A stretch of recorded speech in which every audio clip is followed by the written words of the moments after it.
A terror in the woods, great concern caused by the deeds of a wild man. Unlucky lumbermen slain and their bodies mangled in a shocking manner. Bangor, Maine. A lumberman who returned today from the forests in the north of the state brings the most harrowing intelligence of the doings of a wild man in the lumber region of the West Branch. He states that great concern has been caused and a large number of lumbermen have left the camps and returned to their cities rather than face the monster. For over 2 months, quite a number of men have disappeared from the camps, and when found bore the semblance of having had an encounter with some wild animal, their bodies in every instance having been terribly mangled and torn.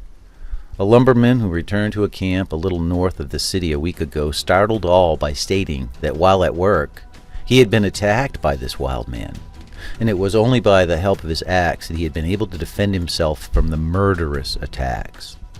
Since that time, he has been seen by the crews several times, but on their approach, he, the creature, fled into the deep woods with the speed of a deer. He is described as being so nearly like an animal that it is almost impossible to detect him from one. He has a long, shaggy beard and is covered with a huge skin coat. The general belief is that he is a sportsman who has become lost in the deep forests. After wandering around for weeks, has gone hopelessly crazy, and already there have been over half a dozen instances of a similar character in the state. The crews of the lumbering camps are out hunting for the man and hope by shooting him in the leg to effect his capture.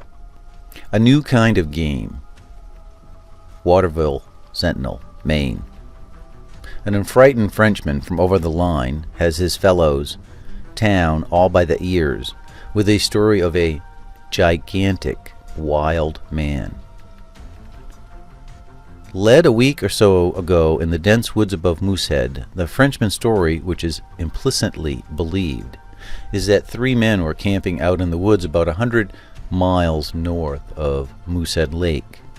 2 of the campers were away from the camp for a week and came back to find the dead of their companion.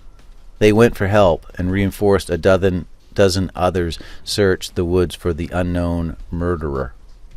It proved to be a terrible wild man, 10 feet tall, with arms 7 feet in length, covered with long brown hair. The party took several shots into him and finally succeeded in reaching a fatal spot, laying the monster low. The story has caused great excitement amongst the more ignorant portion of our foreign population.